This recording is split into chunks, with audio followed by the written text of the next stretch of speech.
Bonjour et bienvenue dans notre podcast Les humains derrière la recherche en soins palliatifs. Il s'agit d'une initiative développée par des étudiants au sein du Réseau québécois de recherche en soins palliatifs et de fin de vie, ou plus communément appelé RQSPAL. À chaque épisode, nous rencontrerons des étudiants, des chercheurs ou des bénévoles en soins palliatifs pour mieux comprendre leur parcours ou plus précisément pourquoi ils ont choisi le domaine si mystérieux et empreint d'humanité que sont les soins palliatifs et de fin de vie. L'épisode d'aujourd'hui sera animé par moi-même, Sabrina Anissa Almansali. Dans quelques instants, nous allons rencontrer Madame Véronique Després, directrice des services multidisciplinaires à la Maison de soins palliatifs et Centre de jour Saint-Raphaël. Pour commencer, Madame Després, merci infiniment d'avoir accepté mon invitation de participer à ce podcast. Avec plaisir. Merci. Et puis, c'est ça, peut-être pour commencer, si vous voulez un petit peu nous parler un peu de votre parcours, de vous, en fait. Par où commencer? Forcément, puisqu'on parle de mon parcours professionnel, donc je vais peut-être commencer par le début, c'est-à-dire j'ai débuté mes études en travail social à l'Université Laval. Et donc, j'ai fait, si je me rappelle bien, une première année au bac à l'Université Laval. Puis, pour des raisons personnelles, j'ai déménagé à Montréal. Donc, j'ai terminé mes études à l'Université de Montréal en travail social. Et comment j'ai été initiée aux soins palliatifs? Mais d'abord, c'est pas vrai. Je devrais dire que j'ai aussi fait mes études secondaires à l'université, à une école, pardon, secondaire à Québec, juste à côté de la maison Michel Sarrazin. Et donc, les soins palliatifs, je me rappelle étant enfant de l'ouverture de la maison Michel Sarrazin, puis ce que ça représentait. Puis, je me rappelle aussi comme je vous disais, d'avoir étudié juste à côté. Puis, c'était quelque chose de mystique presque dans mon imaginaire d'enfant. La maison Michel Sarrazin, c'était là où est-ce que les gens allaient mourir. Et puis, forcément, Québec, c'est une petite ville. Puis là, avec les années passées, je connaissais des gens dans mon entourage qui côtoyaient la maison Michel Sarrazin. Puis, la réputation de la maison, je veux dire, outrepasse les attentes de tout le monde. Là, c'est vraiment une grande renommée. Donc, j'ai toujours eu une curiosité pour la maison Michel Sarrazin. Puis j'avais même, je me rappelle, à l'époque, voulu faire du bénévolat parce que dans cette école que je fréquentais au secondaire, on faisait du bénévolat, mais j'avais pas pu en faire parce que j'étais trop jeune, étant au secondaire. Mais déjà, la graine était semée dans mon esprit. Et donc, je reviens à la période de mes études universitaires, donc en travail social, dernière année de bac, moment où est-ce que je fais mon stage en travail social. Et on me propose de faire un cours à la maison Victor Gadebois, cette fois-ci, qui est une maison de soins palliatifs à Belleuil. Et donc, une formation qui, à l'époque, là, puis là, j'ai gradué en 2000, donc ça, c'est certainement peut-être en 1998 ou 99.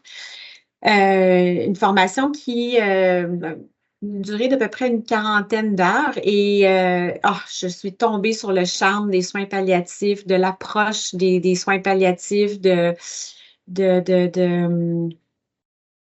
tout l'univers de la détresse, mais en même temps de la grande humanité qu'on peut vivre en soins palliatifs, qu'on côtoie en soins palliatifs. Mais à l'époque, comme travailleuse sociale, là, je terminais mon bac et puis je rêvais de l'idée de pouvoir travailler comme travailleuse sociale en soins palliatifs, en maison de soins palliatifs. Mais ceci dit, à l'époque, il y en avait deux. Il y avait donc Michel Sarrazin à Québec et Victor Gadebois. Aujourd'hui, on le sait qu'il y en a, je pense même plus de 35 maisons à travers le Québec. Et donc voilà, fait que mes espoirs de travailler en maison de soins palliatifs étaient assez minces, mais j'ai eu l'opportunité de travailler en soins palliatifs indirectement, en soins à domicile à travers un CLSC.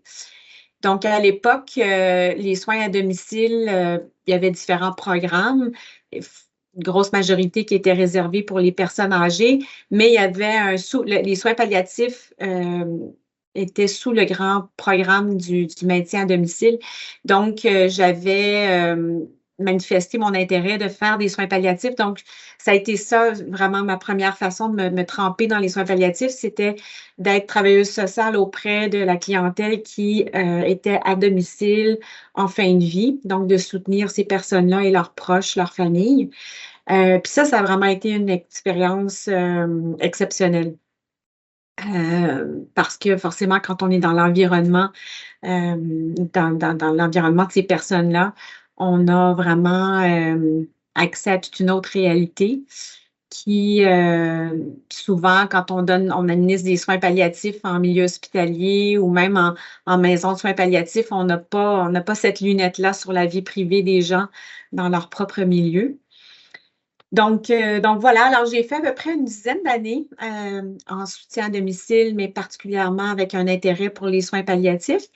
Par la suite, j'ai changé d'emploi. Je suis allée travailler encore comme travailleuse sociale, mais pour le Centre universitaire de santé McGill, à l'hôpital général de Montréal. Et là, je travaillais en oncologie et je suivais les personnes qui étaient atteintes d'un cancer métastatique et je les suivais jusqu'en soins palliatifs, jusqu'à temps qu'ils soient admis en soins palliatifs ou qu'ils soient vus dans un hôpital, ce qu'on appelle l'hôpital de jour en soins palliatifs, donc ce qui est essentiellement une clinique externe en soins palliatifs. Donc, j'ai fait ça à l'hôpital général de Montréal. Une fois que le site Glenn, qui est le grand hôpital qui a été construit il y a maintenant peut-être presque 10 ans. Donc, on a transféré tous les services en oncologie, soins palliatifs au site Glenn. Donc, j'ai poursuivi au site Glenn. Et il y a à peu près 4 ans et demi, la maison Saint-Raphaël a ouvert.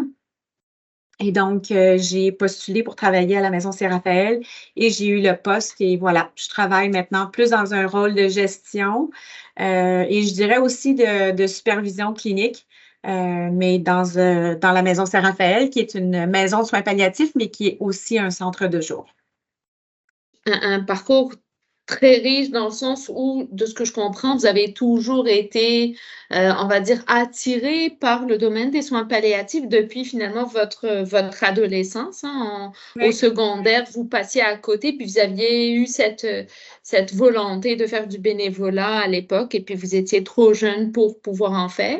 Et puis, moi, je suis curieuse de savoir, parce que vous nous avez parlé un peu de votre expérience de stage. En maison de soins palliatifs. Ensuite, vous avez travaillé à domicile comme est-ce que l'expérience était, est-ce que dans l'approche aussi, parce que vous parliez aussi beaucoup de l'approche humaine des soins palliatifs, est-ce que vous avez vu des choses semblables, des choses différentes? Est-ce que l'expérience était, qu'est-ce qui était semblable ou différent dans votre expérience entre maison de soins palliatifs puis soins palliatifs à domicile? Bien, ce qui a été vraiment très utile pour moi, et très, comment je dirais donc, formateur, c'est vraiment les années que j'ai passées à faire des soins à domicile. Parce que les gens vivent dans une très, très grande vulnérabilité. On apprend beaucoup sur la tolérance du risque. Il y a évidemment un niveau de tolérance qui diffère d'une famille à l'autre et d'une personne à l'autre. On réalise aussi, en tout cas, j'ai réalisé pour moi le poids que les proches aidants portent, cette responsabilité des soins auprès de leurs proches. Cette notion aussi de dire, exemple, si on a un couple dont un des deux est atteint d'une maladie terminale, cette notion de dire, ben, je suis la conjointe, je prends soin de mon mari qui est en fin de vie, mais je porte aussi le chapeau de l'infirmière, je porte aussi le chapeau de la préposée, je porte aussi le chapeau de la personne qui s'occupe de l'entretien de la maison, la personne qui va payer les comptes. De la Donc, maman, ça, dans certains cas. oui, exactement, exactement. Donc, c'est quand on se déplace à domicile, on voit vraiment cette précarité-là. Et bon, moi, à l'époque où je faisais des soins à domicile, c'était une époque où est-ce qu'il y avait des ressources qui étaient beaucoup plus grandes qu'aujourd'hui. C'est-à-dire que c'était pas rare que des familles pouvaient avoir 30, 40 heures de soins à domicile du CLSC. Aujourd'hui, on le sait que c'est rare, même en soins palliatifs, qui est un programme qui est généralement, de par la fin de vie, auquel on donne plus de ressources pour faciliter cette fin de vie-là à domicile. Mais puis c'est d'ailleurs pour cette raison-là que j'ai quitté le CLSC, c'est qu'à un moment donné, moi, comme soignante, j'en pouvais plus d'arriver, d'évaluer les besoins des personnes à domicile, puis de me dire, ah, OK, je vois l'immensité des besoins, puis là, je vais leur proposer un bain par semaine avec peut-être un bloc de répit de 4 heures qui était, je veux dire, complètement ridicule face à l'immensité des besoins. Donc, pour moi, c'était comme, à un moment donné, j'ai atteint une limite par rapport à ça. Mais donc, fait que ça a été extrêmement formateur, surtout pour la suite, quand je suis allée travailler en milieu hospitalier. Ça m'a vraiment permis de plus m'imaginer que, enfin, quand on rencontre des familles, des patients, puis qui nous disent un peu comment ça se passe à la maison, puis qu'on essaye un peu d'évaluer à distance quels besoins il pourrait y avoir à la maison ou d'analyser un peu la situation, les facteurs de risque, les facteurs de protection qu'il peut y avoir. C'est certain que quand on est en clinique externe, bien, on se fie sur ce que les gens nous rapportent, alors que mon expérience en CLSC à domicile m'a vraiment montré que c'est sûr que les gens nous livrent leur perspective. Des fois, les gens nous disent « Non, non, ça va bien, c'est pas si pire à la maison, j'y arrive. » Mais quand on se déplace à domicile, on se dit « Non, non, non, ça va vraiment pas. » Mais c'est ça. Puis c'est pas la mauvaise volonté des gens de pas nécessairement livrer la réalité. C'est juste que je pense qu'à un moment donné, quand tu vis de la détresse de haut niveau, on perd contact un peu avec toutes les pertes à laquelle on a dû faire face, puis tous les manques aussi qu'on a dans le quotidien.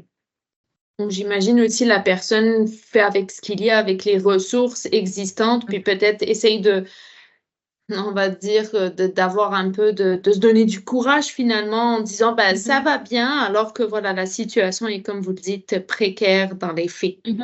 Des fois, c'est de dire la vérité sur comment les choses se passent à la maison, c'est chargé aussi de beaucoup de conséquences, hein, de dire la vérité sur combien les choses sont difficiles. C'est aussi peut-être admettre l'avancement de la maladie, dire parfois la vérité, c'est aussi de peut-être mettre fin à un traitement. Hein, parce qu'on le sait, quand les gens reçoivent pour le cancer, quand les gens reçoivent des traitements palliatifs, souvent les médecins vont dire, ben, on va vous le donner tant et aussi longtemps que vous êtes capable de fonctionner à domicile. Donc, quand on fonctionne moins à domicile, ça peut effectivement remettre en question l'utilité d'un médicament. Donc, il y a ça aussi, hein, il y a pas de plus avoir nécessairement le recul de voir la perspective à domicile, mais c'est aussi ce que ça représente de dire de témoigner de la lourdeur. Oui, ce que ça engendre pour la personne, puis c'est pour les étapes à venir finalement, les jours à venir.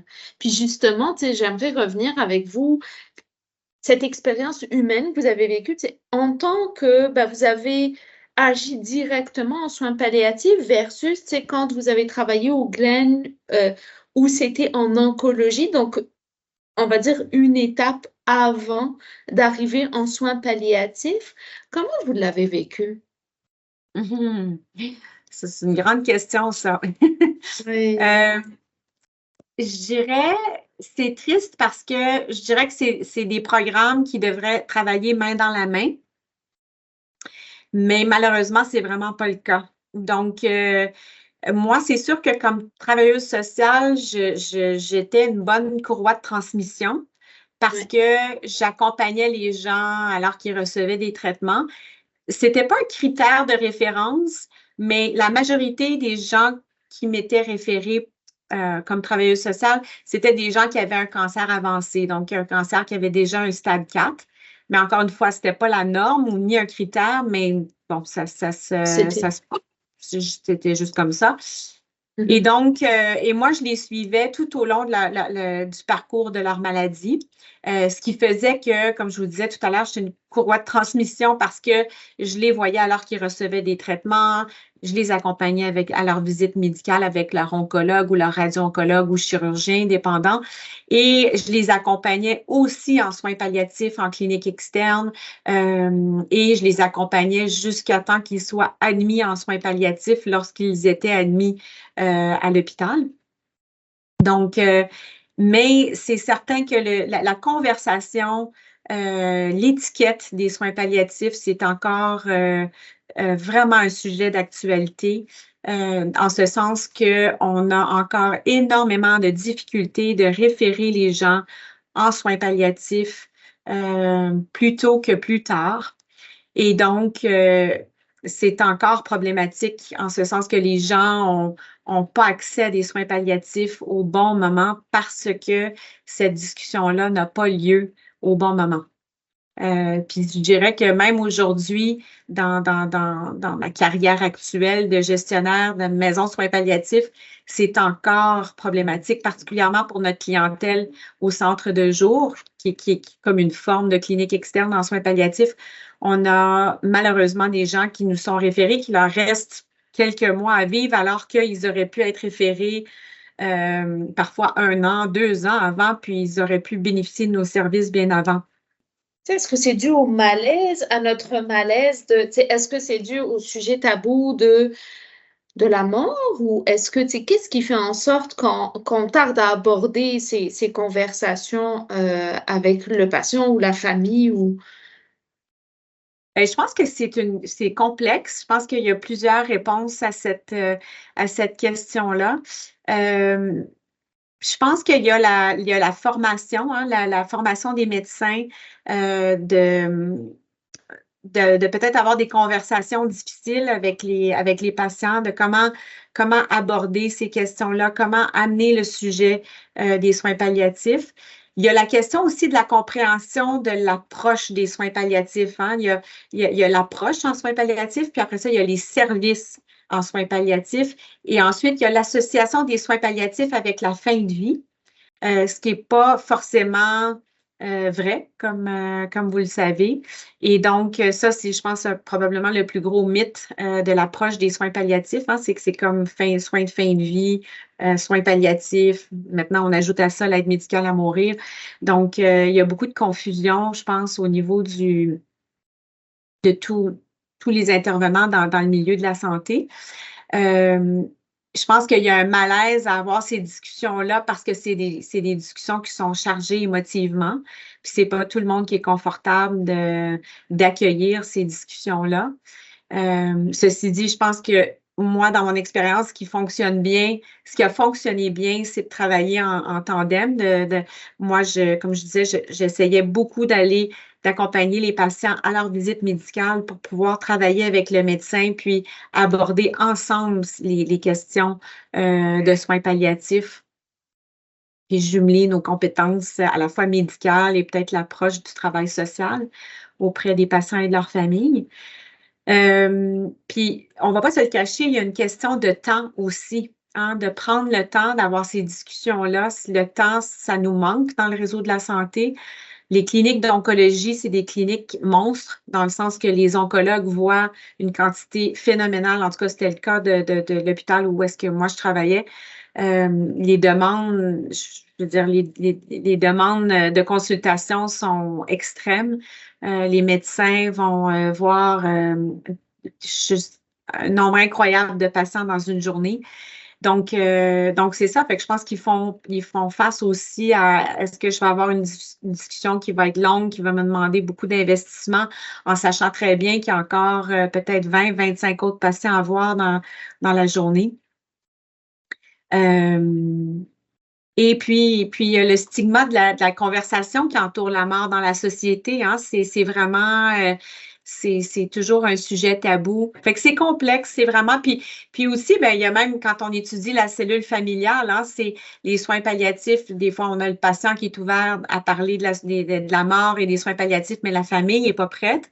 Des fois, c'est l'inverse. La famille est prête, mais le patient n'est pas prêt. Il y a l'âge aussi, hein. Je pense que l'âge, il va pour beaucoup, hein. Il y a quelqu'un qui a 30 ans puis qui fait face à une maladie terminale versus une personne qui en a 80. Les enjeux sont pas les mêmes. Donc, c'est intéressant, mais c'est complexe comme question. Oui, effectivement. Puis, tu sais, on va pas trop changer de sujet, mais je suis sûre que nos auditeurs, puis moi-même, aimeraient connaître un peu plus la maison de soins palliatifs et le centre de jour de Saint-Raphaël. Est-ce que vous voulez nous en parler un petit peu? Ben oui, avec plaisir. Donc, la maison Saint-Raphaël, c'est une maison qui est située pas mal au centre de la ville de Montréal. C'est la première maison de soins palliatifs à Montréal. Donc, il existe la maison Teresa Deller qui est dans l'ouest de la ville de Montréal et qui accueille essentiellement surtout la clientèle de l'ouest de l'île. Donc, Saint-Raphaël, c'est la première maison de soins palliatifs sur l'île, ce qui est vraiment triste quand on y pense parce que Montréal, c'est quand même une grande ville. Mais donc, on a deux missions. On a la mission d'une maison de soins palliatifs qui accueille les personnes qui ont un pronostic de moins de 3 mois. Dans notre cas, nous, on accueille des gens qui sont atteints d'une maladie terminale, peu importe laquelle. Donc, c'est pas juste les patients qui sont atteints d'un cancer, mais ça peut être aussi des maladies cardiaques, des maladies pulmonaires, les maladies neurologiques, en autant que le pronostic soit de moins de 3 mois. On accueille aussi les gens qui habitent l'île de Montréal et ou qui ont un proche qui habite l'île de Montréal. Donc, assez flexible en termes de localisation de la clientèle. On a comme bien des maisons de soins palliatifs, on a évidemment des médecins qui sont disponibles 24 heures sur 24. On a des soins infirmiers et des soins préposés qui sont ici évidemment 24 heures sur 24.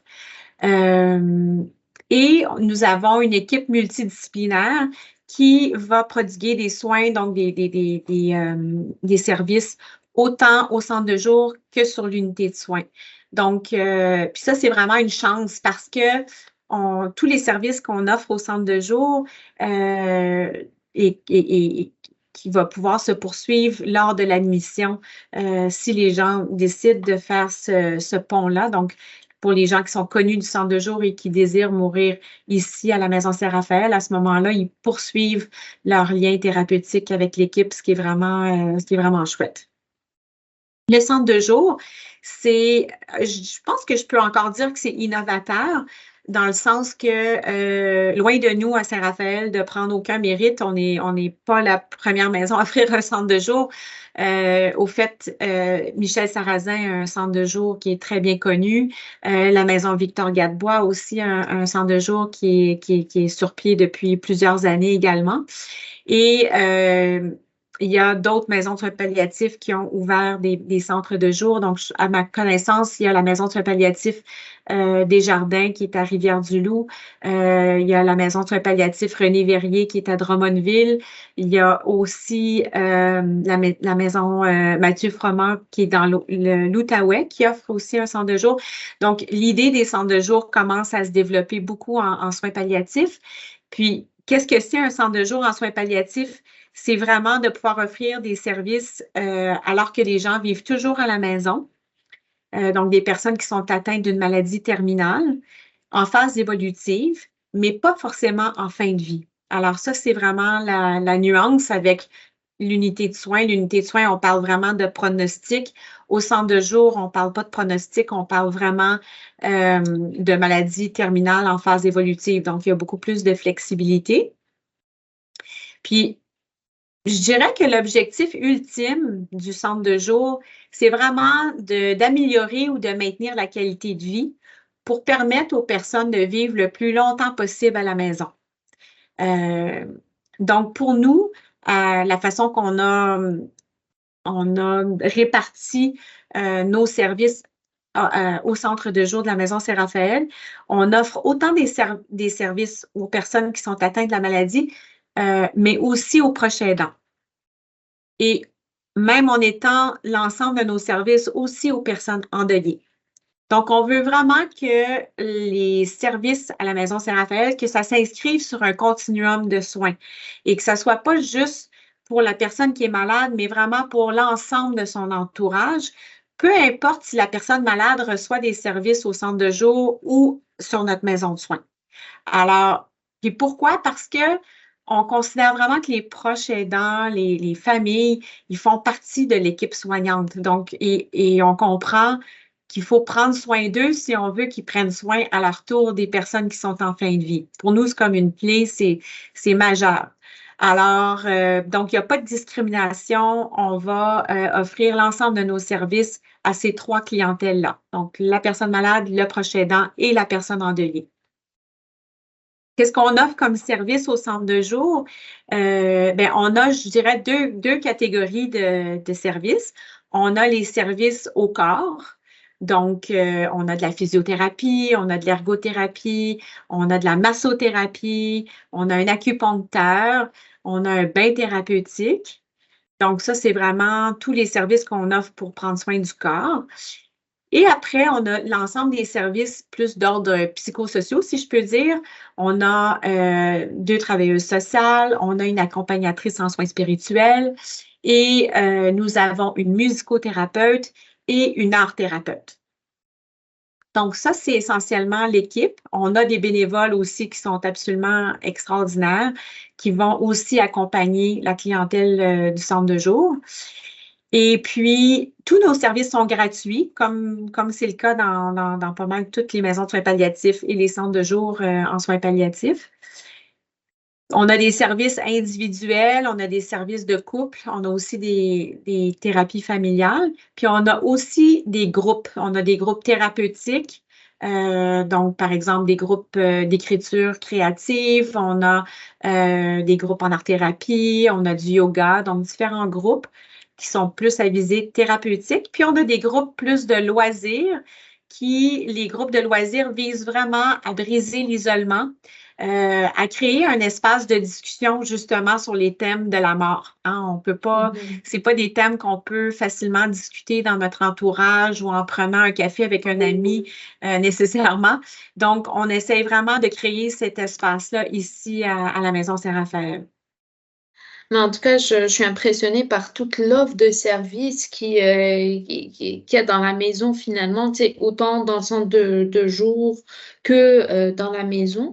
Puis, je me pose la question, si vous aviez été formé en travail social, vous avez travaillé dans différents milieux et maintenant, vous avez le chapeau de la gestionnaire. Comment vous avez vécu cette transition comment vous vivez, j'imagine que ça vient avec une lourde responsabilité, sachant que, vous l'avez bien dit tout à l'heure, c'est un service qui est gratuit. Donc, je ne sais pas comment fonctionne la maison, ou le centre de jour. Est-ce que est-ce que vous devez comme chercher un financement chaque 5 ans, chaque année? En tout cas, j'imagine que vous avez plusieurs rôles à jouer. Autant dans l'avancement de nouveaux projets que comme le projet de l'aide médicale, les endeuillés d'un proche décédé suite à l'aide médicale à mourir, mais aussi votre chapeau de gestionnaire. Comment vous vivez ça finalement? Je dirais qu'au début, j'ai trouvé ça vraiment difficile, pour être vraiment honnête. Au fait, ce qui s'est passé, c'est que la Maison Saint-Raphaël, on a ouvert en novembre 2019. Donc, quand j'ai postulé pour travailler à la Maison Saint-Raphaël, j'ai postulé sur le poste comme travailleuse sociale pour la Maison Saint-Raphaël. Mais novembre 2019, c'était juste quelques mois avant la pandémie. Et donc, ce qui s'est passé, c'est que j'ai jamais vraiment travaillé comme travailleuse sociale. Rapidement, bon, on venait d'ouvrir, on avait quelques patients, quelques usagers au centre de jour. Et là, il y a eu la pandémie en mars 2020. Voilà. Et donc, pour nous qui étions juste en ouverture, donc en démarrage, en train de développer tous nos outils de travail, les outils cliniques, mais aussi juste trouver des déneigeurs et puis faire un peu de tout, là.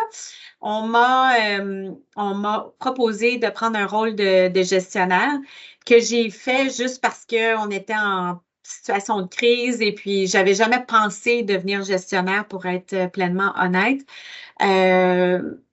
Donc, ça a été une très grosse adaptation. Je pense que j'ai souffert du syndrome de l'imposteur parce que j'avais, oui, travaillé plusieurs années en soins palliatifs. Donc, cliniquement, je me sentais outillée, mais d'un côté de la gestion, de l'administration, comme vous l'avez dit, là, les demandes de financement, faire la paye des employés, gérer des horaires. J'avais jamais fait ça de ma vie, donc, puis j'avais en plus jamais étudié non plus en gestion. Alors, ça a été une grosse adaptation, puis j'ai beaucoup de reconnaissance pour les personnes qui m'ont offert ce rôle-là parce qu'ils ont eu confiance en moi, puis ils m'ont tellement soutenue pour pouvoir transitionner dans cette période-là.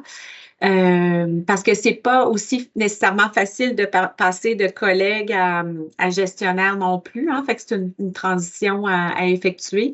Mais comme je disais, j'ai été très bien entourée. Et puis, mais c'est certain que aussi c'est une petite entreprise, donc on porte beaucoup de chapeaux, hein. On porte encore, dans mon cas, encore un chapeau de supervision clinique. Donc, je rencontre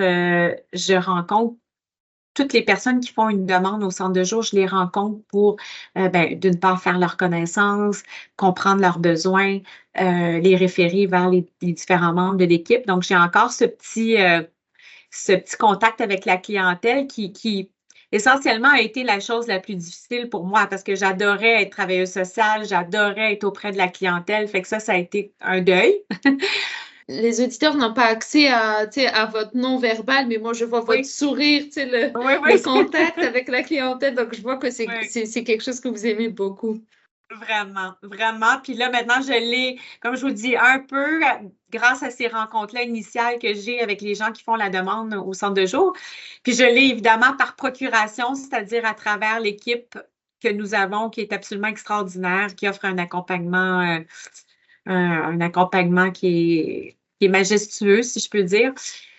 Mais bon, alors voilà, fait que ça, c'est certain que donc de porter les différents chapeaux, ça a ses enjeux, hein, surtout qu'on a 24 heures dans une journée, puis bien que ça fait 4 ans et demi qu'on est ouvert, il y a encore beaucoup de choses à développer à la Maison Saint-Raphaël, donc autant au niveau des ressources humaines qu'au niveau des ressources cliniques.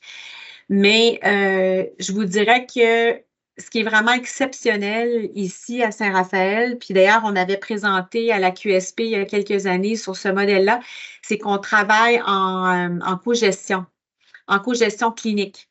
Donc, la directrice des soins infirmiers, la directrice médicale, la directrice générale et moi, comme directrice des services multidisciplinaires, on travaille vraiment en co-gestion. Donc, on partage la responsabilité du développement clinique, si je peux dire, de la Maison Saint-Raphaël. Alors, c'est certain que moi, je porte un peu plus la responsabilité du centre de jour sur mes épaules, alors que la directrice des soins infirmiers porte un peu plus la responsabilité de la maison de soins, de notre unité de soins. Puis la directrice médicale fait un peu des deux, mais vraiment, les grandes décisions, les directions cliniques qu'on prend, la gestion des demandes d'admission, les critères d'admission, autant pour le centre de jour que pour la maison de soins, c'est toutes des choses qu'on partage ensemble. Et donc, ça, c'est très, très riche. Je veux dire, je peux même pas dire jusqu'à quel point on est chanceuse de pouvoir travailler comme ça parce que ça donne vraiment une perspective multidisciplinaire. Ça permet vraiment d'amalgamer les équipes ensemble pour pas qu'il y ait de séparation, pour qu'on puisse vraiment travailler tous ensemble pour, puis tu sais, on a le patient qui est au centre, puis vous êtes toutes, vous gravitez, tu sais, autour, puis vous offrez finalement le meilleur des services. Vraiment, puis je pense que ça, c'est aussi propre aux soins palliatifs, hein, de vraiment pouvoir voir la personne, la famille avec l'ensemble de leurs besoins, l'ensemble de leur système.